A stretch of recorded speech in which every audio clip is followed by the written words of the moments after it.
วัสดีครับอยากซื้อตั๋วไปลำปางสองที่ครับสวัสดีครับอยากซื้อตั๋วไปลำปางสองที่ครับได้ค่ะ มีรอบ9โมงเช้ากับบ่ายโมงค่ะ ได้ค่ะ มีรอบ9โมงเช้ากับบ่ายโมงค่ะ รอบ9โมงถึงลำปางกี่โมงครับ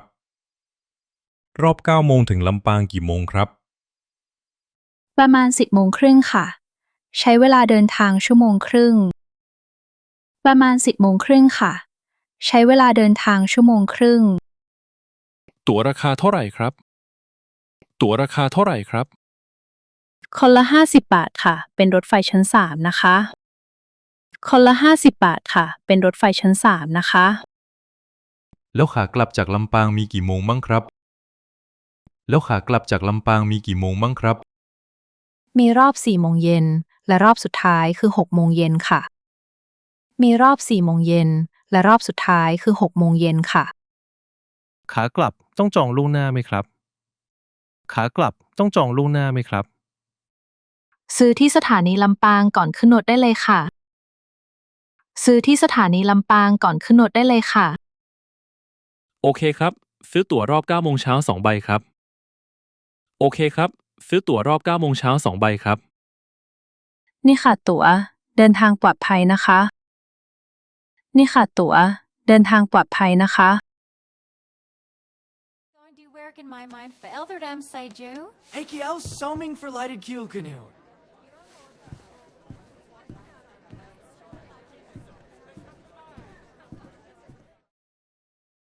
สถานีรถไฟเชียงใหม่สวยดีนะดูคลาสสิกมากสถานีรถไฟเชียงใหม่สวยดีนะดูคลาสสิกมากใช่ครับผมชอบบรรยากาศตอนเช้าคนไม่เยอะเกินไปใช่ครับผมชอบบรรยากาศตอนเช้าคนไม่เยอะเกินไป ผมไปซื้อกาแฟก่อนนะพี่เอาไหมผมไปซื้อกาแฟก่อนนะพี่เอาไหมเอาอเมริกาโน่ร้อน1แก้วครับไม่ใส่น้ำตาลนะเอาอเมริกาโน่ร้อน1แก้วครับไม่ใส่น้ำตาลนะได้เลยเดี๋ยวผมรีบกลับมารถไฟใกล้จะมาแล้วได้เลยเดี๋ยวผมรีบกลับมารถไฟใกล้จะมาแล้วรถไฟมาแล้วไหมรีบมาเร็วเข้ารถไฟมาแล้วไหมรีบมาเร็วเข้า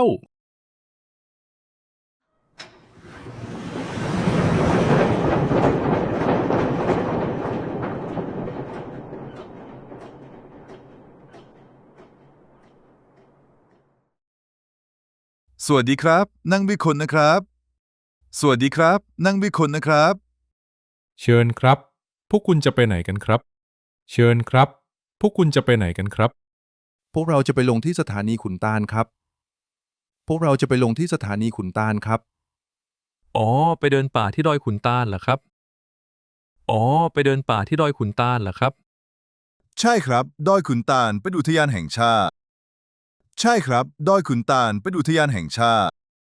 จริงเหรอครับแล้วที่นั่นมีอะไรน่าสนใจบ้างครับจริงเหรอครับแล้วที่นั่นมีอะไรน่าสนใจบ้างครับมีจุดชมวิว4ระดับเรียกว่าย1ถึงย4ครับมีจุดชมวิว4ระดับเรียกว่าย1ถึงย4ครับ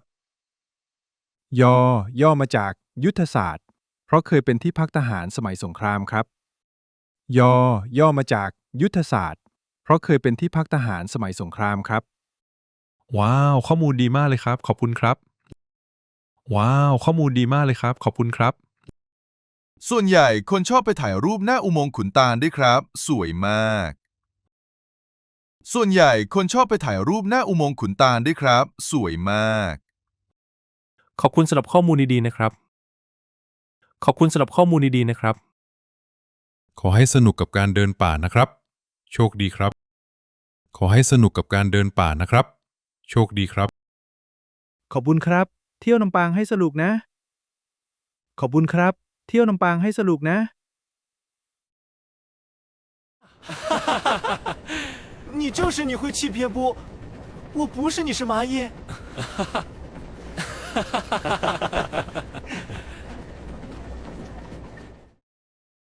ถึงแล้วสถานีรถไฟลำปางถึงแล้วสถานีรถไฟลำปางตัวอาคารเป็นไม้สวยแบบโบราณจริงๆตัวอาคารเป็นไม้ สวยแบบโบราณจริง เราต้องหารถไปที่พักที่ไหนนะ เราต้องหารถไปที่พักที่ไหนนะ ๆ บูติกเกสต์เฮาส์แถวถนนตลาดเก่าครับ บูติกเกสต์เฮาส์แถวถนนตลาดเก่าครับ นั่งรถสองแถวเหลืองไปกันเถอะ นั่งรถสองแถวเหลืองไปกันเถอะ พี่ครับ ไปถนนตลาดเก่าเท่าไหร่ครับ พี่ครับ ไปถนนตลาดเก่าเท่าไหร่ครับ 2 คน 60 บาทครับ ขึ้นมาเลย 2 คน 60 บาทครับ ขึ้นมาเลย นั่งรถรับลมแบบนี้เพลินดีนะ นั่งรถรับลมแบบนี้เพลินดีนะ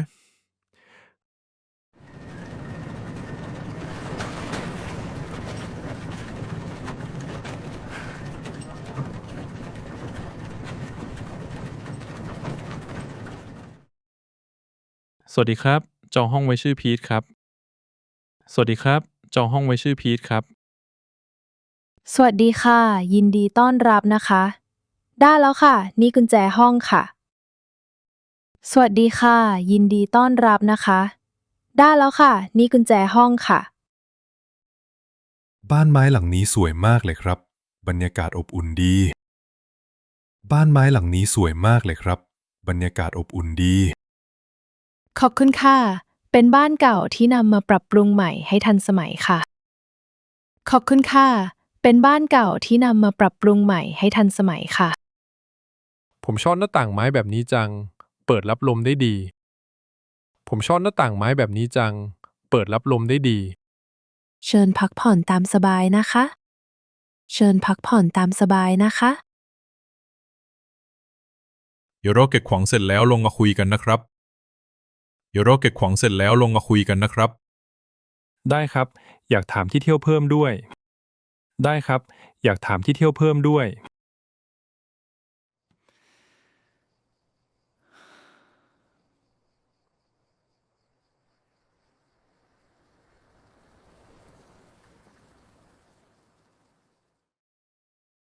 มีที่ไหนแนะนำให้ไปเที่ยวบ้างไหมครับ มีที่ไหนแนะนำให้ไปเที่ยวบ้างไหมครับ ถ้าชอบงานศิลปะต้องไปพิพิธภัณฑ์เซรามิกธนบดีค่ะ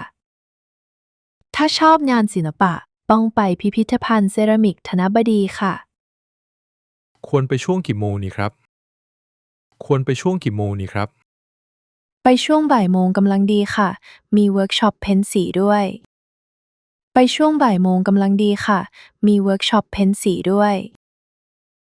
แล้วตอนเย็นประมาณ4 โมงแนะนำให้ไปวัดพระธาตุลำปางหลวงค่ะ แล้วตอนเย็นประมาณ4 โมงแนะนำให้ไปวัดพระธาตุลำปางหลวงค่ะ ทำไมต้องไปตอนเย็นครับ ทำไมต้องไปตอนเย็นครับ เพราะแสงอาทิตย์จะตกกระทบองค์พระธาตุสวยมากค่ะ และไม่ร้อนด้วย เพราะแสงอาทิตย์จะตกกระทบองค์พระธาตุสวยมากค่ะ และไม่ร้อนด้วย แล้วพรุ่งนี้เช้ามีที่ไหนแนะนำอีกไหมครับ แล้วพรุ่งนี้เช้ามีที่ไหนแนะนำอีกไหมครับ ช่วงเช้า7 โมงแนะนำให้ไปเดินเล่นริมแม่น้ำวังค่ะ ดูสตรีทอาร์ต ช่วงเช้า7 โมงแนะนำให้ไปเดินเล่นริมแม่น้ำวังค่ะ ดูสตรีทอาร์ต เป็นรูปวิถีชีวิตคนลำปางและชามตราไก่ค่ะ น่ารักมาก เป็นรูปวิถีชีวิตคนลำปางและชามตราไก่ค่ะ น่ารักมาก ขอบคุณมากครับ ข้อมูลละเอียดมากเลย ขอบคุณมากครับ ข้อมูลละเอียดมากเลย Like to come correspond me, ni pondulum me hair with the chime and Frisian plied. I'm through 5 zeros? Way, with a vermite. He hide card. He doubt from born. ยินดีต้อนรับค่ะ สนใจทำเวิร์กช็อปไหมคะ ยินดีต้อนรับค่ะ สนใจทำเวิร์กช็อปไหมคะ ครับ ผมอยากลองเพ้นท์ชามตราไก่ ครับ ผมอยากลองเพ้นท์ชามตราไก่ ต้องใช้เวลานานไหมครับ ต้องใช้เวลานานไหมครับ ประมาณ40 นาทีค่ะ เรามีตัวอย่างให้ดู ประมาณ40 นาทีค่ะ เรามีตัวอย่างให้ดู โห วาดไก่นี่ยากกว่าที่คิดนะครับ โห วาดไก่นี่ยากกว่าที่คิดนะครับ ของผมจะวาดเป็นรูปดอกไม้แทนได้ไหมครับ ของผมจะวาดเป็นรูปดอกไม้แทนได้ไหมครับ ได้ค่ะ ตามจินตนาการเลยค่ะ ได้ค่ะ ตามจินตนาการเลยค่ะ เสร็จแล้ว ดูสิ ไก่ของผมดูอ้วนไปหน่อย เสร็จแล้ว ดูสิ ไก่ของผมดูอ้วนไปหน่อย ตลกดีนะ แต่สีสันสวยมากเลย ตลกดีนะ แต่สีสันสวยมากเลย เดี๋ยวเราจะเอาไปเคลือบและส่งให้ที่บ้านนะคะ เดี๋ยวเราจะเอาไปเคลือบและส่งให้ที่บ้านนะคะ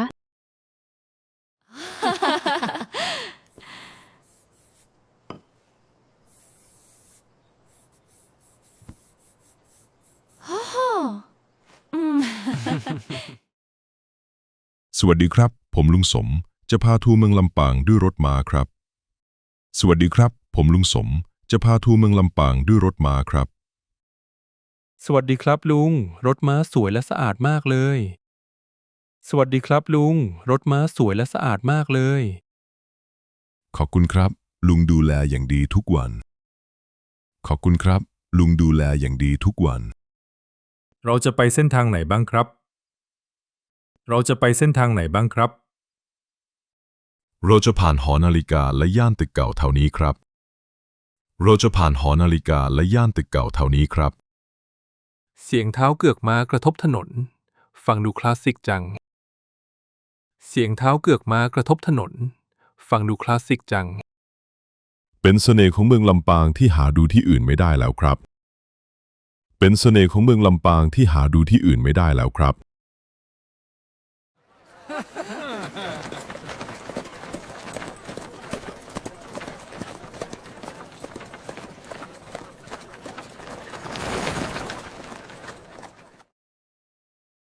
ตึกสีขาวหลังนั้นคืออะไรครับลุง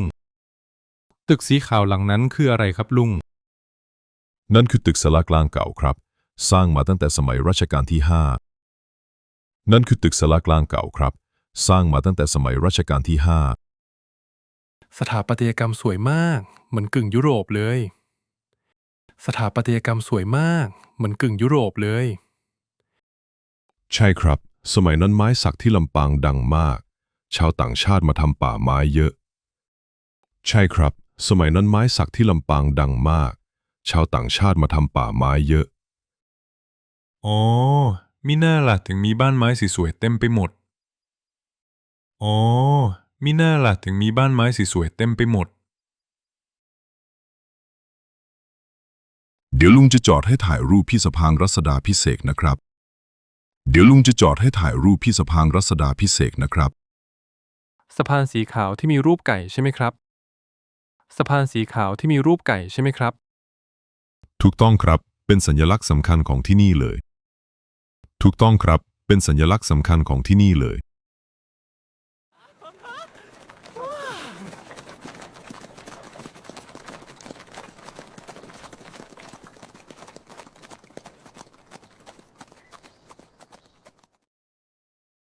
คนเยอะมากเลยนะเนี่ย ตลาดเริ่มตั้งแต่กี่โมงครับ คนเยอะมากเลยนะเนี่ย ตลาดเริ่มตั้งแต่กี่โมงครับ ประมาณ5 โมงเย็นครับ แต่น่าจะคึกคักที่สุดตอนทุ่มหนึ่ง ประมาณ5 โมงเย็นครับ แต่น่าจะคึกคักที่สุดตอนทุ่มหนึ่ง กลิ่นของทอดหอมมาก พีทดูนั่นสิข้าวแตนกลิ่นของทอดหอมมาก พีทดูนั่นสิข้าวแตน ลองกินไหม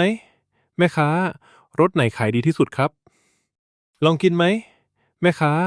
รสไหนขายดีที่สุดครับ รสน้ำแตงโมดั้งเดิมเลยค่ะ หวานกรอบ รสน้ำแตงโมดั้งเดิมเลยค่ะ หวานกรอบ เอา2 ถุงครับ แบ่งกันกินคนละถุง เอา2 ถุงครับ แบ่งกันกินคนละถุง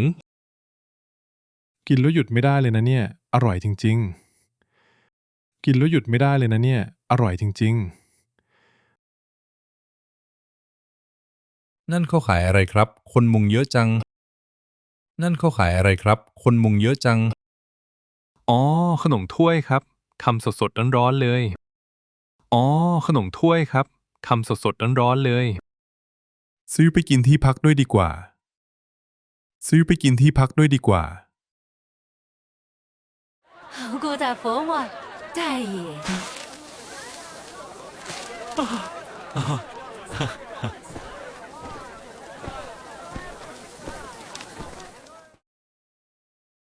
ร้านนี้มีงานไม้แกะสลักสวยๆเยอะเลย น่าซื้อไปฝากที่บ้าน ร้านนี้มีงานไม้แกะสลักสวยๆเยอะเลย น่าซื้อไปฝากที่บ้าน ผมอยากได้พวงกุญแจรูปม้ากับรถม้าครับ ผมอยากได้พวงกุญแจรูปม้ากับรถม้าครับ ร้านนู้นมีเสื้อหม้อห้อมด้วยนะ ไม้ลองไปดูสิ ร้านนู้นมีเสื้อหม้อห้อมด้วยนะ ไม้ลองไปดูสิ เสื้อสีน้ำเงินเข้มแบบนี้ล่ะครับ ใส่แล้วร้อนไหม เสื้อสีน้ำเงินเข้มแบบนี้ล่ะครับ ใส่แล้วร้อนไหม ไม่ร้อนครับ ผ้าฝ้ายระบายอากาศดีมาก ไม่ร้อนครับ ผ้าฝ้ายระบายอากาศดีมาก โอเค ผมเอาเสื้อตัวนี้1 ตัว และพวงกุญแจ5 อันครับ โอเค ผมเอาเสื้อตัวนี้1 ตัว และพวงกุญแจ5 อันครับ ผมจะซื้อชามตราไก่ใบเล็กๆ ไปวางโชว์ที่บ้านด้วย ผมจะซื้อชามตราไก่ใบเล็กๆ ไปวางโชว์ที่บ้านด้วย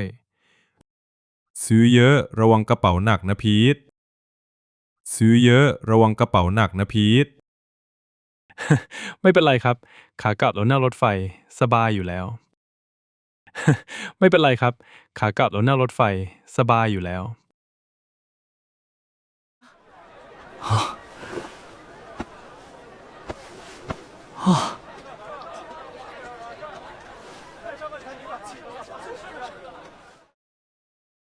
วันนี้เดินเยอะมากแต่คุ้มค่าจริงๆ วันนี้เดินเยอะมากแต่คุ้มค่าจริงๆ ลำปางเป็นเมืองที่น่ารักและสงบมาก ผมชอบที่นี่ ลำปางเป็นเมืองที่น่ารักและสงบมาก ผมชอบที่นี่ ขอบคุณที่ชวนมานะ พรุ่งนี้เราไปดูสตรีทอาร์ตกันแต่เช้านะ ขอบคุณที่ชวนมานะ พรุ่งนี้เราไปดูสตรีทอาร์ตกันแต่เช้านะ แน่นอน อย่าลืมตั้งนาฬิกาปลุกนะ แน่นอน อย่าลืมตั้งนาฬิกาปลุกนะ ฝันดีครับเพื่อน ฝันดีครับเพื่อน ฝันดีครับ